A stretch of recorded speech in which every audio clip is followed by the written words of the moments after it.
the 2007 Emperor Has No Clothes Award, Christopher Hitchens Freedom from Religion Foundation. We'll just set it right here. Thank you. Thank you. Thank great. you. Thanks. Well, thank you. Ladies and gentlemen, comrades, friends, brothers, sisters, for coming. Thank you for a very generous introduction. Thank you for the calendar. My birthday is the 13th of April, which is the same birthday as the author of the Virginia Statute on Religious Freedom, Mr. Jefferson. I took my oath at his memorial in Washington, swearing to, particularly, I wrote it in, uphold the separation of church from state, as bodied forth in his letter as president to the Baptists of Danbury, Connecticut, who were frightened of persecution. Frightened of persecution from whom, by the way? The Congregationalists of Danbury, Connecticut.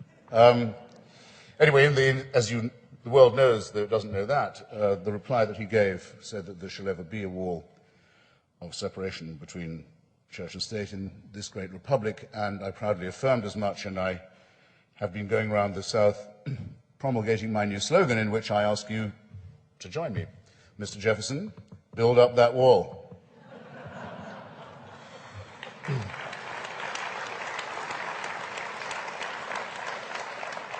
That's an accidental preface given me by our generous host. I didn't realize I was going to be able to say that, and I did feel I might give you a brief report on the campaign trail, on the swing through the areas of piety. I don't ever claim to feel or detect the finger of the divine, certainly not in my own arrangements, but I guess it was lucky that in the first week, as I was in North Carolina, the carcass of Jerry Falwell was found unraptured, slumped on the floor of the mediocre degree mill of an office in Virginia. And I was able to say, though they tried to bleep it on, I think it was Hannity and Colmes, and I was terrified for a minute that Dan was going to tell this for me, but that had he been given an enema, he could have been buried in a matchbox.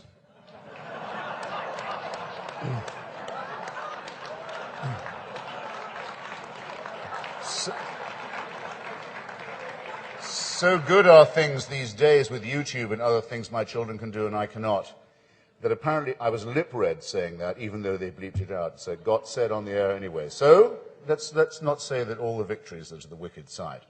But I didn't expect that by the end of the summer there would have been a bunch of letters published by the late woman arrogantly calling herself Mother Teresa, Agnes Bojashu, elderly virgin of Macedonia, inflicting her hideous doctrines on the wretched of Bengal, saying that she couldn't believe a word of it either.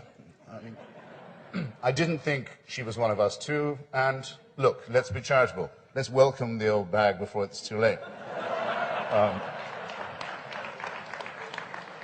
If she can't bring herself to believe it, and if all her confessors can do is to say that the suffering that results gives her a share in crucifixion, then let's, for heaven's sake, extend the hand of compassion to her ourselves. Now, here's what I've learned on this process of debate and engagement with the faithful, where I don't want to sound conceited, but I have now taken on all the comers they suggest. I don't nominate their side. I don't nominate their team. And no one yet has said that I've lost one. It's the furthest I ought to go in fairness. But here's what I've learned. I've learned not to say some things that used to irritate me. I don't say, for example, why do they never come up with any new arguments? As I heard myself saying after a debate with a theologian the other night in Georgetown. Well, they can't come up with any new arguments, can they? They're stuck, if you like, with the old arguments. They can say, if you like, and by torturing themselves into pretzel shape, all right, this applies only to those who do accept the theory of evolution by natural selection, or who do understand a little bit of physics. They say, come to think of it, it does look as if we got here as primates, after 99.8% of all the other species ever created on Earth became extinct. that only shows how clever God was to begin with. It's not much of an argument, is it? Actually, it doesn't really count as an argument at all. It isn't reasoning of any kind. It's a sort of reverse engineering. But it is, as is often said of hypocrisy, the compliment that vice pays to virtue. It's a tribute, in a sense, to the work that, had it been done earlier, would have meant there was no need for superstition in the first place.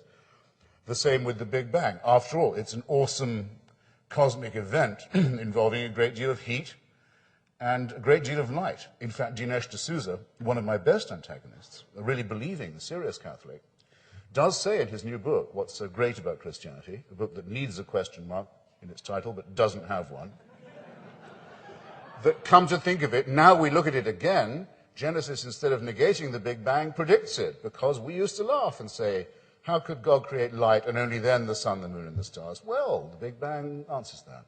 So you see, it was always there all along, only we were too dumb to see it. Now, I agree with Dinesh that that's a nice try. But that's as generous as I'm prepared to be. No, what we have to do is grasp something right off and stop being in the least bit apologetic about it ourselves.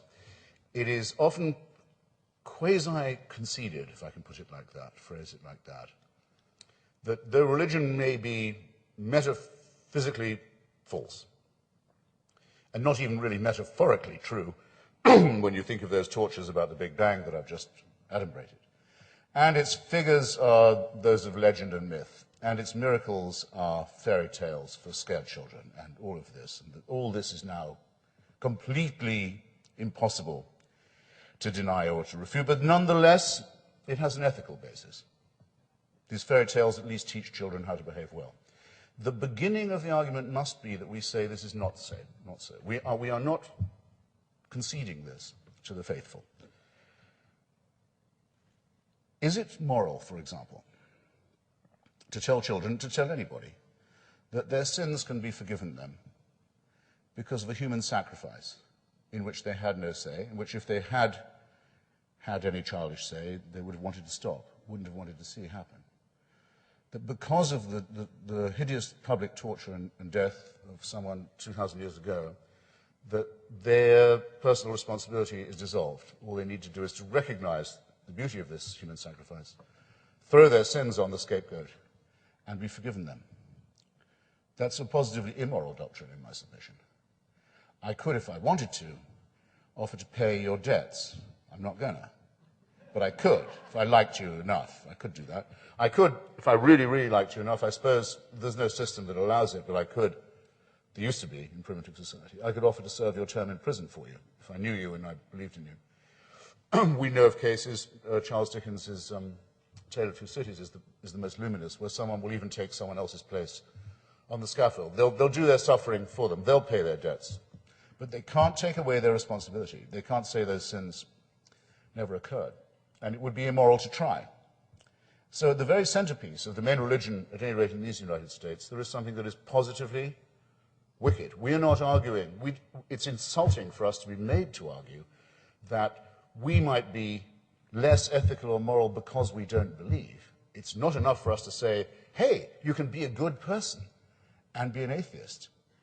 Somebody at the convention of AAI the other day in Washington was quoted on television just before I was interviewed. That's why I saw it, saying, well, we're good people, we're just not God people. No, nice try. Get off the apologetic, get off the defensive. You can't be a good person and a God person. You can't be. Religion is the inculcation by coercion, not just of irrationality, but of immorality. What is moral about vicarious redemption, the horrible doctrine I just mentioned? What is moral about the mutilation of the genitals of children in the name of God? What is moral about that? The genital mutilation community is entirely theocratic. It should accept responsibility for what it advocates and not say it's teaching morality. What about the Muslim injunction that anyone wishing to change their religion to become an apostate must be killed? Is it moral teaching to say that people who have second thoughts about faith must suffer the death penalty? I hardly think so. Is it moral for Orthodox Jews to greet every lovely day with thanking their Maker for not making them a woman or a Gentile, a goy? Is it moral for the women to have to say that we thank God for making us the way we are? Actually, that's not at least immoral, but there's something somewhat fatuous about it. I hope you'll agree. It's a form of sadomasochism, which, despite some of its advocates, I don't think is good for you in the long run. You're told, to begin with, that you are a worm, a sinful, guilty, shrunken, miserable creature who has, as we used to be made to say in Anglican school, no health in us. The Quran says made of a clot of blood. The Bible says dust. The Jews say, thank God at least you're not a goy. You begin with this abject masochism. You're told that you're responsible for sins that were committed before you were born, that you couldn't have influenced, that your only chance is to take part in a barbaric ritual of torture and death. If you are to be free of this inherited burden, it's almost worse than race theory. But just because no one can be that abject for so long or forever, there's a compensating offer. Well, the universe is designed with you in mind, and God has a plan for you. So from being a groveling worm and clump of blood clot or dust, you can go straight to saying, well, there's a divine scheme and it has me in mind, to the most arrant, the most solipsistic self-centeredness and arrogance. This is not morality. This is bound to lead to bad behavior, psychically, physically, socially. And it always has, and it always will. Is wish thinking moral? I don't think it's moral at all to lie to children. When I meet people in holy orders and I feel I'm meeting someone who is paid to lie to children, I don't think that's a moral calling or occupation. To tell children that they should be terrified of hell, or that if they do a right action, or if they avoid wrong actions, as defined as inescapable, they might go to heaven. This is wicked. It's ruined the childhoods of millions of children down the generations. We have some, but not all, of their memoirs. There's certainly nobody in this room who doesn't know somebody whose life was effectively wrecked by this. And it has something else that's not moral or defensible, which is an implicit appeal to the totalitarian. The origins of totalitarianism, our greatest enemy, lie in this. We're told that we wouldn't know a right from a wrong action. We wouldn't be able to tell, let alone to perform one, if we were not already the property of a celestial dictator, who we must love and fear at the same time. Compulsory love is a pretty horrible idea. The fear that goes with it is a little more than the negation of that. Let me give you an instance of what I mean. I've been to all three of the axis of evil countries now. I'm the only writer who has. When I was a child and I was told about heaven and hell, I couldn't form a picture of heaven because I was told, well, what it would be was eternal praise, everlasting praise, and thanks, all the time, thanks, and praise, and thank you, and I'll praise you again, forever, for doing what appears to come to you naturally, and having made me out of a clot of blood. Sounded like hell to me. Of hell, of course, a child can be given an awful picture, and many children never get over it. But I couldn't imagine what it would be like to live like that, forever praising.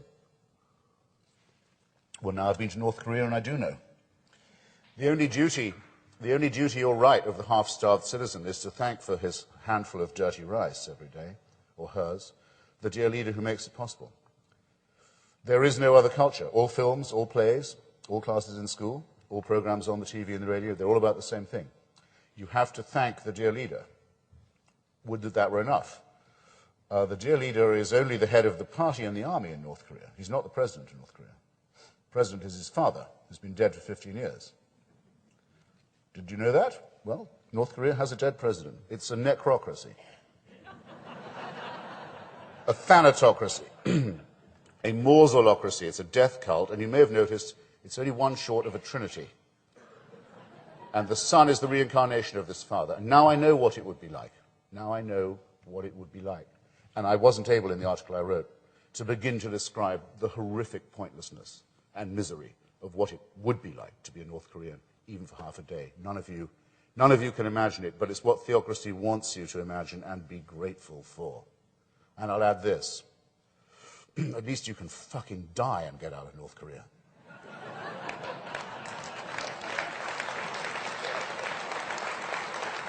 It is the only way you can leave that hermetic nightmare. Not so with monotheism. When you die is when the totalitarianism really begins.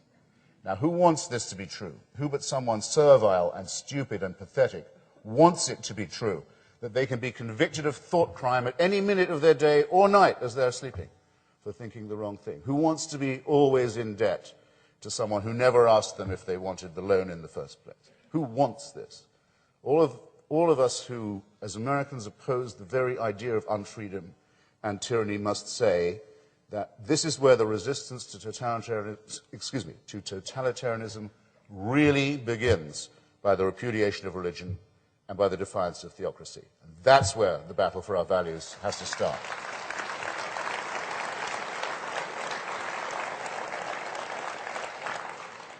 So, religion abolishes our obligation to live in truth, very important part of our basic integrity.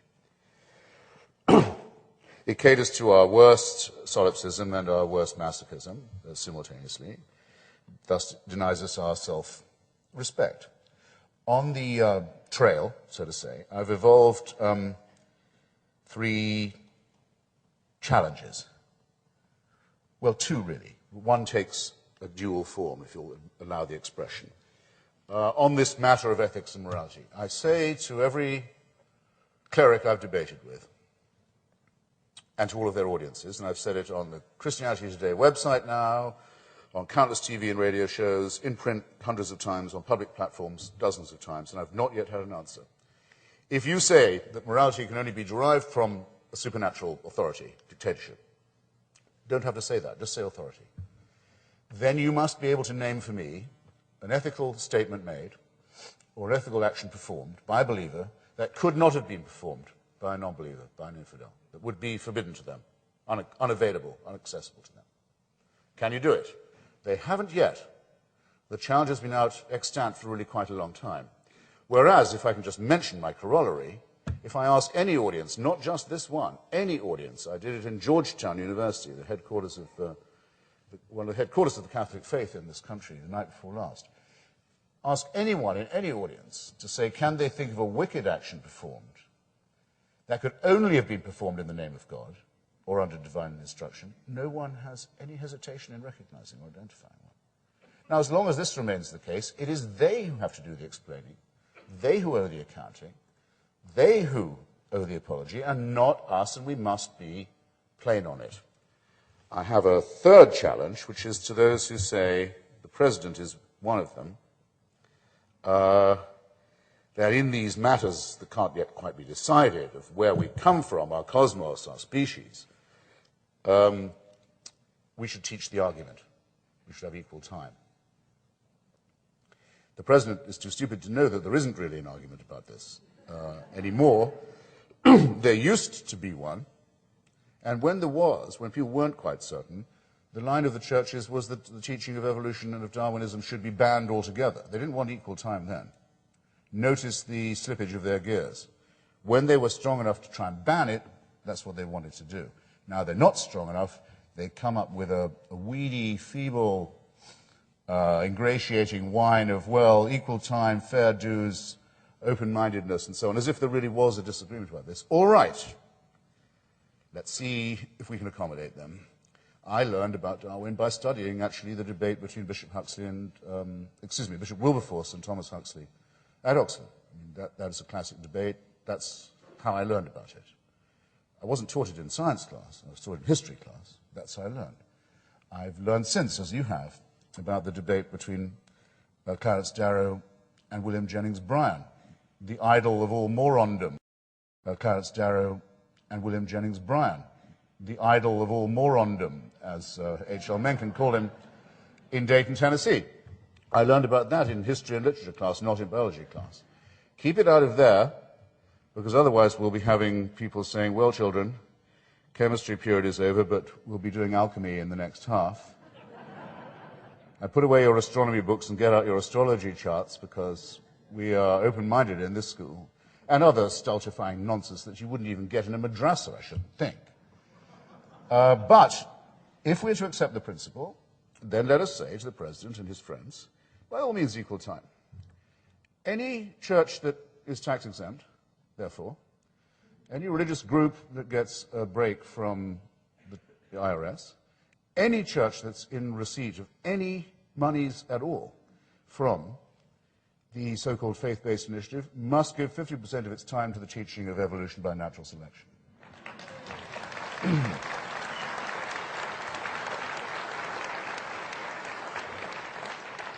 You might take that back to your communities and tell them to suck on that and see if they like it. Because that's what they seem to be asking but are too stupid to realize. You see, off the defensive again, we're not resisting them. We're on their trail now. We've got their number. We're on their track. They're the ones who should be scared of us. Don't you think it's about time? I do.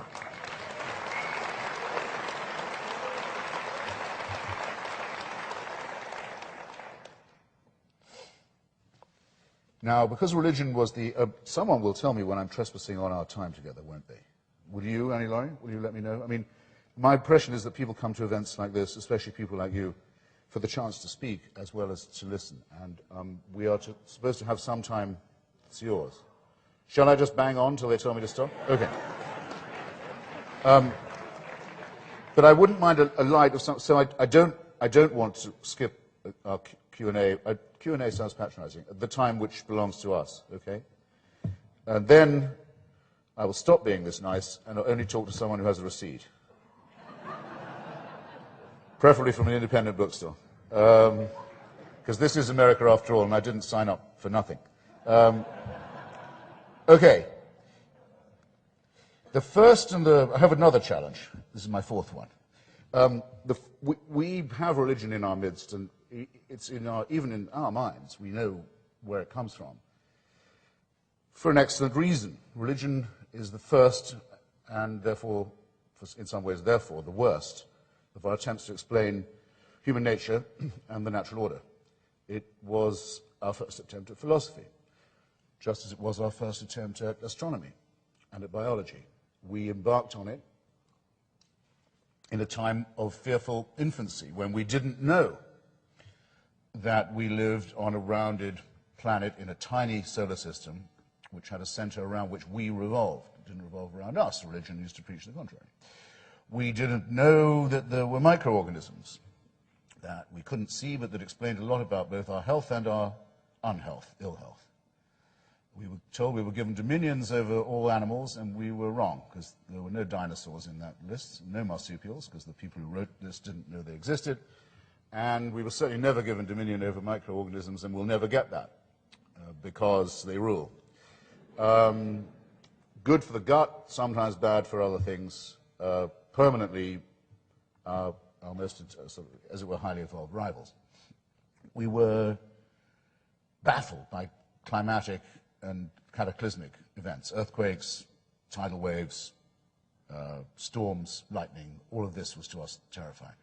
Okay, religion worked as an attempt then to make sense of things. We are pattern-seeking mammals, after all. It's a good thing that we are, because if we weren't pattern-seeking mammals, our curiosity would have no outlet, and we wouldn't be capable of the great innovations that have liberated us from so many things, including religion.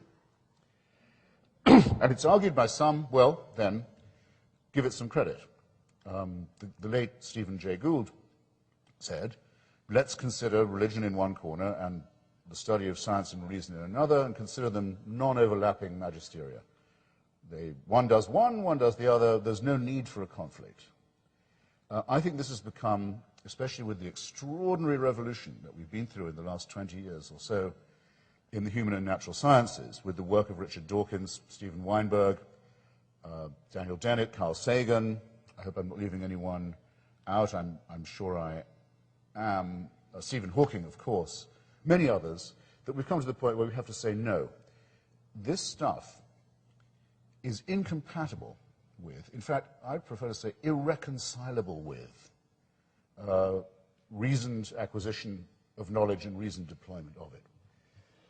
And I think I've found a way, I'm a non-scientist who's profited a lot from studying this discussion, of putting it to a lay audience in such a way as it can be clearly understood. And if you like, I'll share it with you. Would you like me to share? Sharing is such a lovely word, isn't it? Well, it's this. I've taken the best evidence that I can, most recently, the night before last, in Georgetown, from Francis Collins, who, as you know, completed the Human Genome Project, but who believes himself to be the object of a divine design, and was very impressed once when hiking to find a frozen waterfall that went into 3 parts, the Trinity, and knelt down at that very moment and gave himself, he says, to Jesus, though I don't see what Jesus has to do with the freezing of the waterfalls, but it could have been Muhammad, it could have been Krishna. He chose the Nazarene, and who therefore demonstrates that for many people it is possible to hold apparently irreconcilable ideas in the head at the same time, and who is a man I was very proud to have met, honored to have even been discussing with.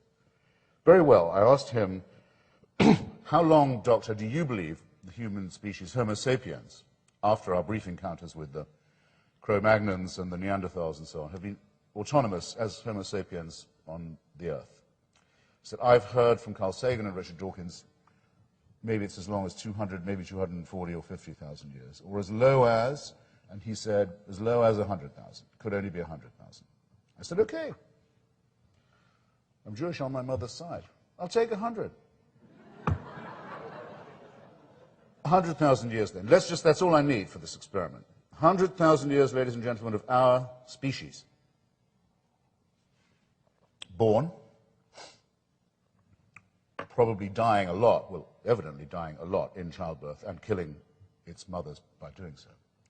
But managing to get born, living, life expectancy for the first 15,000 years is probably not more than about 20, 25.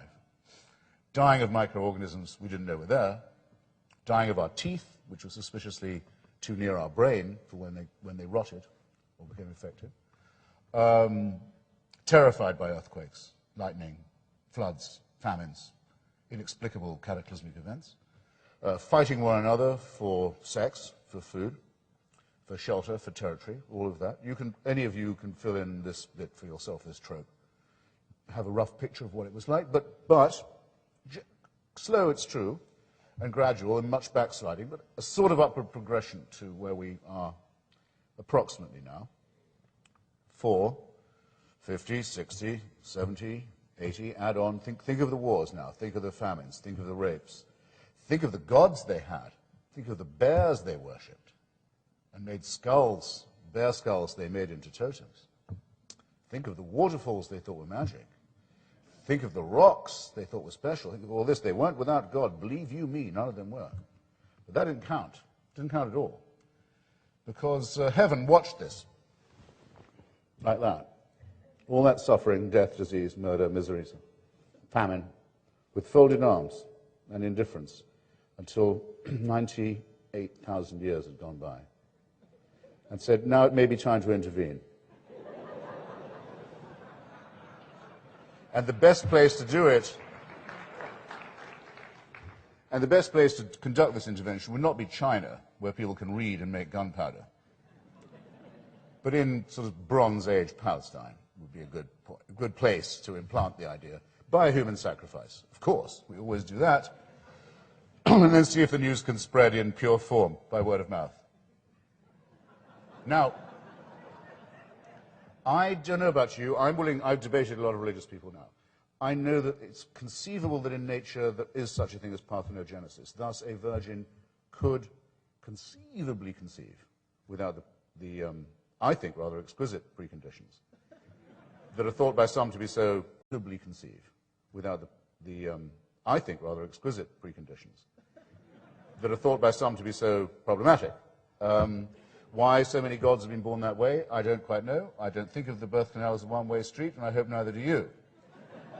But I could be brought to believe that. I could be. And since resurrection is so commonplace in the New Testament, it happens all the time. If it was commonplace then, it doesn't seem to be commonplace now, but it would mean it wasn't particularly special that there was a resurrection there either.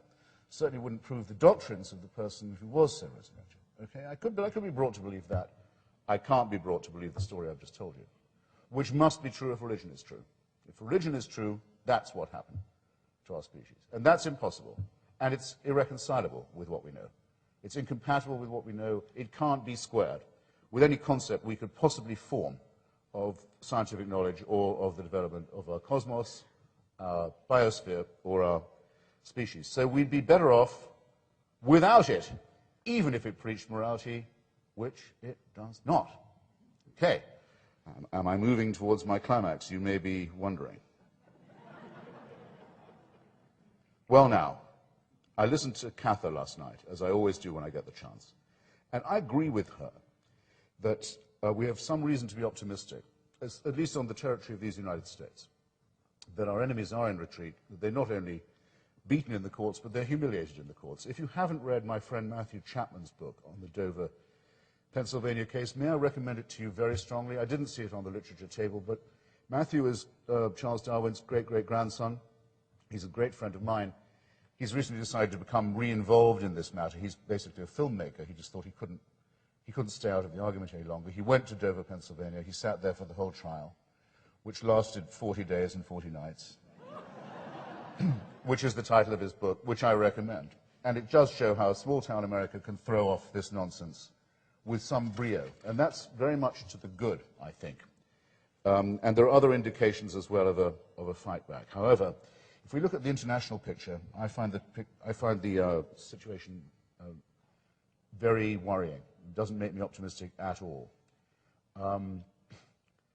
In Russia recently, mobilized by the extremely cynical forces of Vladimir Putin's party and his security services, the Russian Orthodox Church is back as a real part of the nationalist, autarkic, one-party, Russian chauvinist regime that he wishes to restore after the humiliations that were visited on the greater Russian idea in the last few years.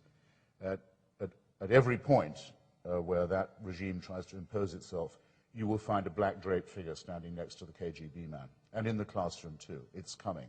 It could be very, very, very dangerous. It's very often ignored. And when President Bush met Putin and saw he was wearing a crucifix, as you may remember, he said that was the obvious and clear proof that the man was a good egg. A form of national suicide, it seems to me, that we'd have a president who could be so easily taken in by a sadistic expansionist goon who has a clerical militia as part of his campaign to intimidate Georgia, Poland, Chechnya, the Baltic states, Ukraine, and beyond this, many others. It's going to be in our future, and theocracy is going to be one of the forms it's going to take, and it's nuclear. So think about that, if you would, for a bit. Think about what you, of course, already know, the situation in Iran.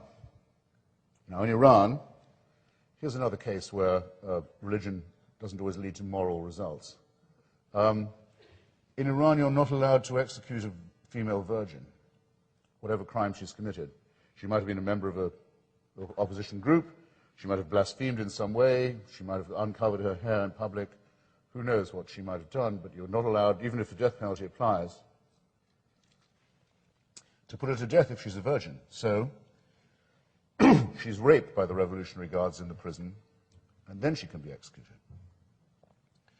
Some people say that without God, people would give themselves permission to do anything. Look at that case and see that with God, only with the view that God's on your side, can people give themselves permission to do things that would otherwise be called satanic. That's what this regime is like. I've seen it up close, too. Now, our greatest nightmare is about to occur, because even at its worst, I think Mr. Putin's regime is a cynical and, so to say, materialist one. We're about to see in Iran the coincidence we've dreaded for a long time, that of a messianic regime with apocalyptic weaponry. And it's evidently looking for a confrontation with secular society everywhere, from Lebanon to Iraq. It feels it can fight and win because it feels that a tooth fairy called the 12th Imam, its Messiah, is about to return to them. And this is a fantastically dangerous, an extraordinarily dangerous state of affairs. To see what the parties of God have been doing to demolish Iraqi civil society is something you can see every day. You don't need me to tell you about. To see the Messianic settlers on the West Bank trying to bring on the Messiah in their way and hope to bring about the end of days is another phenomenon that has become to us almost too familiar. Remember again, part of our charge against religion, part of our belief that it is fundamentally wicked and anti-human, is precisely its eschatology. Religion is predicated on the idea that our time here is short and should be shorter, that our job is to bring on the end of days, that this is just a veil of tears and guilt and shame and excrement. This, the only life we have, the only life that we have that contains music and art and literature and solidarity and sex, and love, all of this should be swept away. We can't wait for the end times to come. That's what they all have to believe. The Archbishop of Canterbury, of all people, the man who's thought to be the head of the mildest church of the lot, a few years ago, Geoffrey Fisher was his name. These are the people who say that they lead a flock and who certainly look like sheep. And how much can you tell, by the way, from a religion that refers to its adherents as if they were sheep and its leaders as shepherds? But never mind that for now. Geoffrey Fisher it was who said, discussing thermonuclear war, you would have thought if I'd given you the quote blind that it was some verminous mullah, said the worst it could do would be to usher people sooner and in their millions into a higher form of life to which they're destined anyway. Eschatology is inseparable from religious faith. It wants this to come to an end. It seeks our destruction. It thirsts for it. And it sometimes plans for it. And that's what's happening to us now. So I am not happy at the way in which these clouds are gathering, not just in the corner of our eye, but increasingly directly in our vision. And so, rather than just leave you with a pessimistic thought, I want to leave you with one that I hope slightly pisses you off. In Cather's speech, at any rate, last night, and in the literature table that I saw at the back, and in many of the conversations I've had on the side here, I would have got the impression that we were all met here to tell Jerry Falwell to fuck off. That's not true at all. I don't think anyone's done much more than I have to rubbish the Christian Coalition, to ridicule them, to oppose them, to trash them in their own heartlands, to denounce them in print and on the air and so on. It's a necessary job. It's a very important thing to do. But it's not the whole story. You haven't really come out, as I'm sorry to hear the expression is, for us this weekend. You haven't declared yourself bravely to be an atheist and to be defending civilization against clerical barbarism. You haven't done that if all you've done is denounce some moon-faced Christian coalitionist or some bum-faced Jesuit child molester. That should be the elementary duty of a citizen, and many non-atheists are capable at least of doing that. No, in order to say you've taken on the battle, you have to say that you are taking on jihad. The most virulent, the most dangerous, the most evil, the most pernicious, the most systematic attack that secular civilization is currently facing. And I sense a terrible neutrality about this in this hall and in this constituency. I sense a real reluctance to mention anything that might possibly put people on the same side as the 82nd Airborne or the 101st, or indeed President Bush or Paul Wolfowitz. I sense a real hanging back on the only thing that's going to decide whether our civilization outlasts barbarism or not. And if I'm wrong, I want you to tell me, and if we start an argument, I won't leave till the last dog dies. Thanks.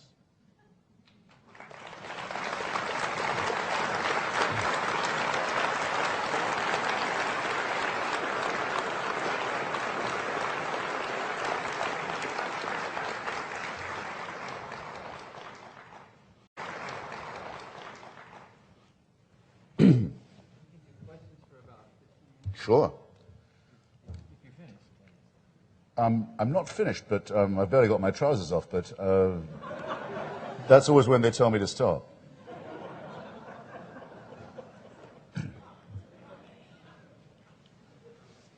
So who should recognize questioners? Should it be me? I haven't planted anyone here, have I? Is there an open mic? Yes. Go for it. I'm not sure I share your view. I think the Muslim fundamentalism is one of the worst. Maybe it's the worst. Maybe it's worse than all of them.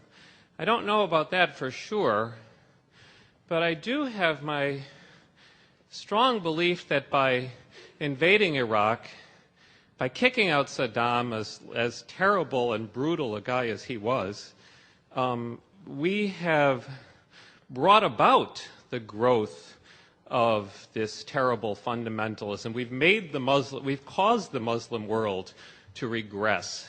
And I think that sending in the 82nd Airborne can only push us in a reverse direction. I'm wondering if your views have changed since the war started, and if you think the war was a good idea or if it's going well.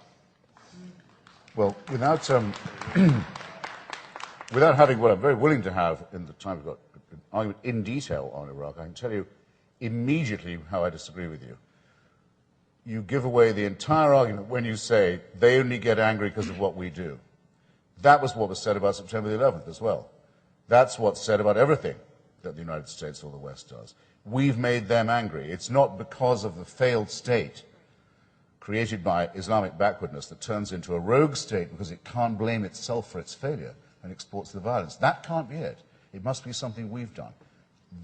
You've stated the ground of my disagreement with you absolutely perfectly. I won't listen to a bar of that song. The problem is, and I shouldn't have to be saying this to an audience of unbelievers, the problem is the religion to begin with.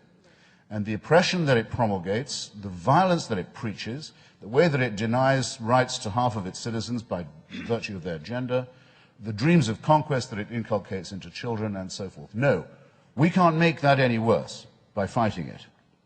We do not create jihad by resisting it.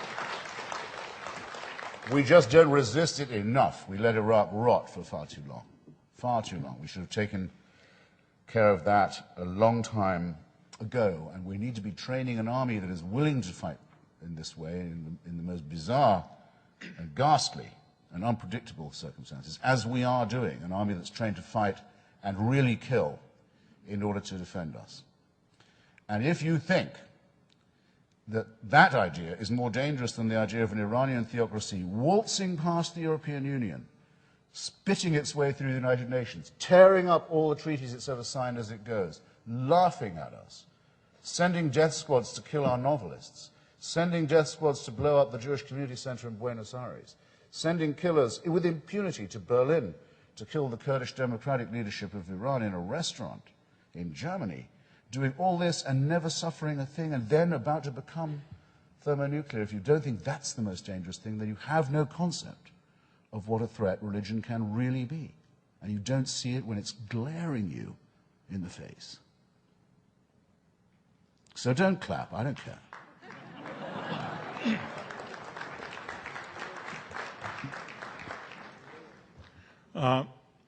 I have recollections of growing up, being schooled as a youngster in Catholicism, and I remember having doubts about God, and then I remember reading history books, describing kings and their activity, and I thought one equated with the other. God sort of was recreated with the idea of kings, and now I feel with what's going on in this country in terms of the administration trying to create and make imperial the unitary executive, I feel that also equates with the king and with God, and that we should be resisting as much as we can. And for that reason, that is the reason I think we should impeach Cheney and Bush for doing that. And as a sidebar, I would say ideally we probably should impeach Congress as well for their accommodation. While we're at it. Well, I'm tempted to take that as a comment, but I'll simply add. I remember John Ashcroft, Bush's first Attorney General, saying, making the statement, in the United States, we have no king but Jesus. A statement that is exactly 2 words too long.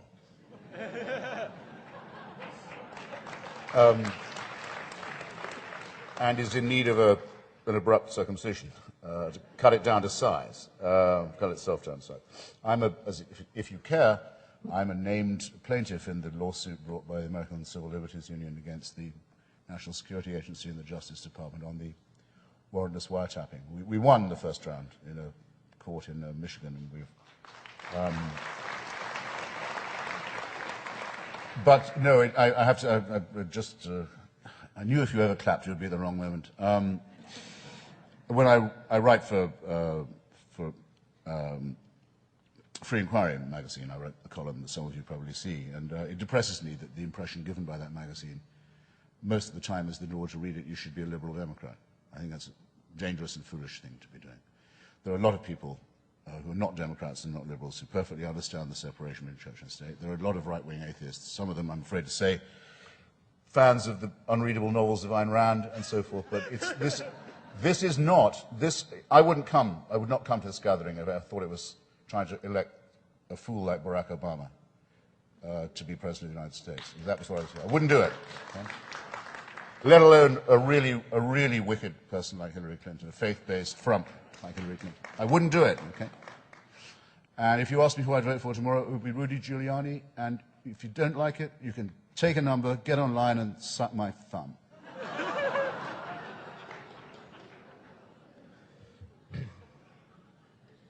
You were talking about Iranian theocracy and the need to oppose it, but it's one thing to say, you know, it's bad, but what do you think we do about it? We demolish its nuclear facilities. We make it very plain, the day will never dawn when that regime of the Pasdaran Revolutionary Guard has nuclear weapons at its disposal. That will never happen. And when they say, what do you mean by that? We say, we just said what we meant. And we can make good on it. Yeah. If that helps to demolish the theocracy as well, all to the good. But for now, our existence is incompatible with nuclear-armed theocracy, and can I really not be pushing at an open door saying that in this room? Evidently not. Okay, let's see. Demolish it, and try and bring down the regime at the same time. It's a no-brainer. I'm curious about many things about you, curiouser by the moment with the Rudy Giuliani thing, but I'll limit myself to one of the things in your book. You apparently spent quite a bit of time with Rajneesh Bhagwan back in the 80s. Yes. And I'm curious as to, were you there for enlightenment or expose of him, or what was the situation? What were you looking for there? I've had various experiences with Eastern religious gurus and godmen and preachers of the enlightened path, and one of them was with the man now gone, reincarnated as Osho, if you follow the cult press, with the same picture of the same flowing robed and flowing bearded man, who was then known as Bhagwan Sri Rajneesh. Bhagwan basically means God, Sri means holy, Rajneesh was his name. He had a group of orange-robed rich people in an ashram in Pune, outside Bombay in India in the 80s. It was a very fashionable resort for American and European wealthy seekers in that period. And he had the largest collection of Rolls Royces then of anyone except President Brezhnev of the Soviet Union. And the BBC paid me to go and pretend to be an acolyte and put on an orange robe and go to this ashram, which is one of the most amusing weeks of my life, actually. It got tiring at times. I mean, it was essentially sex and drugs and rock and roll, and I thought, the BBC is paying for this? But there was the spiritual side too. You had to listen to these bloody addresses in the morning, and you had to be sniffed on your way in by two very beautiful girls in case you were wearing the wrong kind of aftershave, and the pain it brings them, and the angst and the anxiety and the questioning and the doubt. That this is actually a very dangerous tendency, I think. It's obvious to me that many of our fellow creatures would rather do without their minds. They'd rather have reassurance, they'd rather have bliss. I keep being told, if you only accept nirvana, and that the essence of the all is the Godhead of the true, you'd have happiness and you'd be free from anxiety and stress and so on. Well, I don't want it. I like anxiety. I like stress. I like doubt and argument and these things. If I thought you would give me this, I would hate it. I wouldn't want it. It's an offer not worth having, but one of our antagonists, we have to understand in this argument, is not just the people who farm and exploit credulity and so-called spirituality and faith. Not just the people who farm it and exploit it. but the people who want it to be true, the people who would rather dwell in the realm of illusion and delusion, many of whom are our fellow citizens. And that's our cultural project, is to try and raise them above the level where charlatanry can poison their lives. My question is, what do you think the consequences will be for here in the United States if we leave Iraq and the theocrats or whoever take over? Well, we won't let the theocrats take over Iraq. I can tell you now, there's too much oil in Iraq for us to let it be controlled by our enemies. This seems to be an axiom. I don't understand why it's so difficult for people to grasp. Actually, I do understand, because apparently oil is a substance almost obscene, like some ghastly bodily secretion that can't be mentioned. I don't feel about that way. I don't feel that way about oil. I think it's a very important economic resource. We would be hard-pressed without it, as would our allies in Europe and elsewhere. Iraq is a keystone state in the region and a choke point in the world economy. It shouldn't have been ever controlled by a psychopathic crime family, had private ownership of the oil, and it must never fall into the hands of the parties of God or any other of our enemies. That seems to me obvious. And if people say no blood for oil, moronic thing to say. It's like saying freedom isn't worth fighting for. It's like saying your own interests aren't worth defending. Give up this quasi-religious mentality, if you can, while you have time. A fight is actually on in this area, which we dare not lose. We have some brilliant allies there, the secular Kurds, for example, who I don't think anyone in this room would dare say to my face we should betray or abandon, though I know most of you are thinking of voting for candidates who would walk away and let them all be killed again without compunction. Well, tell it to me. Look in my eye and say you're willing to do that. The only secular part of the country, the big success that we've created. Prosperity, new oil fields, an election, no mullahs, an example that could spread to the rest of Iraq. Tell me that you care so much about your own convictions that you're willing to abandon those people. Now would be the chance. So my question is, you suggest that we should fight Islam. We should try and limit fundamentalist Islam. That's a serious problem that we have to take. You know, that Actually, we that's can't not what I say. Huh? That's not what I say. Oh, I must I have say we misunderstood. are fighting it. Oh, okay. That's well. It is fighting us. But so my question is how exactly does bombing and killing Muslims lessen their numbers or limit their fervor?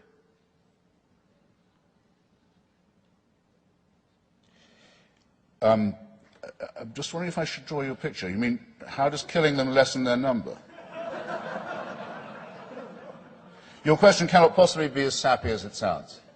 You must have meant something more intelligent than that. Well, my idea is, you must have come across this. The numbers of those bombed will decline. Oh, oh yes, but that encourages others. Ah, you're so sure?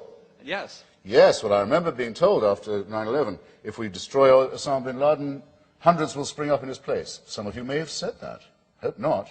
You all heard it. Well, in that case, we would find a quick way of surrendering, hadn't we? Had we better not? I mean, there's no point in resisting in that case, because the more we beat them, the more strong they'll get. It's like the Greek myth of Antaeus. Every time thrown to the ground, he drew strength from the soil. Unbeatable. If you think that, by all means think it. But I don't know what you're doing at a conference that wants to defend atheism against religious barbarism. How do I envision victory? Someone asks from the floor. I'll tell you how I'd know it was possible. It would come like this. When the side of jihad said, can we take these casualties any longer? When they worried, have we alienated the people, as they are worrying now in Iraq? Have we turned everyone off by our tactics? Have we lost friends? Has our reputation gone down? When they ask this, when they say, have we disgraced and discredited ourselves by rape and by video torture and by the killing of other Muslims, they're the ones who are killing Muslims. They're the ones who are blowing up the mosques, not me, not us. They do it and boast of it. For the mutilation of women, for the throwing of acid in the faces of girls, for the car bombing of girls' schools. I wonder if we've made a mistake by doing this. That's what I want to hear them say. And also, can we take it any longer? The Marines come for us by day or night. They shoot us like rats. We bring in volunteers, none of them ever come back. None of them ever go home. They're all killed. in Iraq. It's a killing field for us. We shove people by the hundreds over the border in open order from Pakistan into Afghanistan. They're all killed.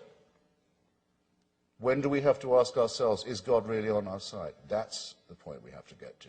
Instead, the sickly, petty masochism of American public opinion saying, shouldn't we hold the flag to half-staff every time one of us gets killed? Shouldn't we be the ones in doubt that we're fighting a just war?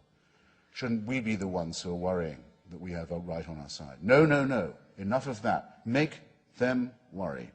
We can get to that point because they are, don't forget, they are suicidal. They are irrational. They operate on a crazy worldview. They will get to the stage where they've realized they've made a mistake. All the evidence is in Iraq already that al-Qaeda in Iraq has totally isolated and discredited itself, and it's a matter now just of hunting down and killing them, which I think is a pleasure as well as a duty. Can we do two more questions?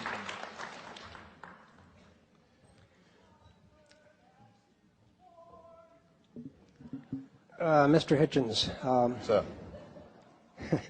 that was a curious interruption there. I'm not sure what that was.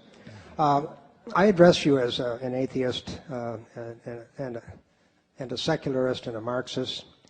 I'm very much troubled by your remarks about the need to stand up and fight this Muslim jihad. I have no time for oppressive religion of any stripe, but I think you are well aware of the long history of crimes committed by the British government in Iraq, the United States government in Vietnam, and today in Iraq and Afghanistan. And I'm wondering how you can possibly say that it is Western civilization, the civilization of the colonizers and the oppressors, who do it all, of course, in the name of liberation and democracy, how this is not the fundamental problem, rather than what you call the jihad of what I consider to be the response to the crimes of U.S. and European imperialism. Well, there you have it, ladies and gentlemen. There you have it. You see how far the termites have spread and how long and well they've dined. When someone can get up and say that in a meeting of unbelievers, that the problem is Western civilization, not the Islamic threat to it. That's how far the termites have got. Now, as a matter of fact, sir, I could have asked that question 50 times better than you did and answered it 50 times as comprehensively. If you'd like, I can, without conceit, refer you to a biography of mine of Henry Kissinger. That is a compendium and anthology of the war crimes committed by the United States and its allies in the Third World and elsewhere, and a call for those people, those responsible, to be arraigned for crimes against humanity and war crimes. It's a cheap paperback published by the New Left Review that anyone can get hold of, and I can't recommend too highly. One of those crimes, I'll just give you an example to show how utterly fatuous your implication is. One of those crimes was the arming and training of the Indonesian armed forces to take over the Republic of East Timor. Some of you are no doubt aware of this terrible atrocity. It's one of Noam Chomsky's best campaigns in writing, leading to the very near physical extirpation of the people of East Timor. A genocide more comprehensive than Cambodia, taking place a little afterwards, with our weapons, with our diplomatic protection, and with the endorsement of Kissinger and Ford. Hands up those who roughly remember this. Okay, not as good as I'd have liked, but still, and sad, but bear it in mind and look it up. Now, what are some of the items of the Al-Qaeda bin Laden manifesto? Well, oddly enough, and this was to my surprise, I thought it would be lower down. Item 3 in the charge against the West is that it reversed course on East Timor, tried to undo the genocide, brought East Timor to a referendum on independence, sent Jose Vieira de Mello, one of the greatest, Sergio Vieira de Mello, one of the greatest UN civil servants, to East Timor to supervise the transition to independence and the election, and made East Timor the newest member of the UN. Bin Laden says, "For this we will never forgive the Christian crusaders and their imperialist friends. They took away a republic from a Muslim land, Indonesia." Most of the people of East Timor, by the way, are Christian and speak Portuguese. A detail. For this, we will never forgive them. For this, that was the reason they gave for blowing up the UN office in Iraq, because that's where Melia was sent next, with a truck bomb of explosives so enormous that it must have been borrowed from the former Iraqi army and Ba'ath Party. That's the reason they gave for blowing up the Australian tourists in Bali, in Indonesia, and the Indonesian taxi drivers who were servicing that resort, because they couldn't forgive the West for its behavior in East Timor. In other words, if you want to avoid upsetting these people, you have to let Indonesia commit genocide in East Timor. Otherwise, they'll be upset with you. You'll have made an enemy. If you tell them they can't throw acid in the faces of unveiled women in Karachi, they will be annoyed with you. If you say, we insist, we think that cartoonists in Copenhagen can print satire on the Prophet Muhammad, you've just made an enemy. You've brought it on. You're encouraging it to happen. So unless you're willing to commit suicide for yourself and for this culture, get used to the compromises you'll have to make and the eventual capitulation that will come to you. But bloody well don't do that in my name, because I'm not doing it. You surrender in your own name, leave me out of it. I'm going to fight these people and every other theocrat all the way. All the way.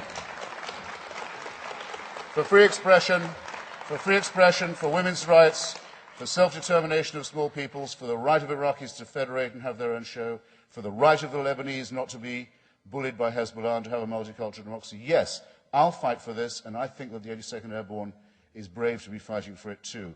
And I think you should be ashamed sneering at people who guard you while you sleep. Thanks.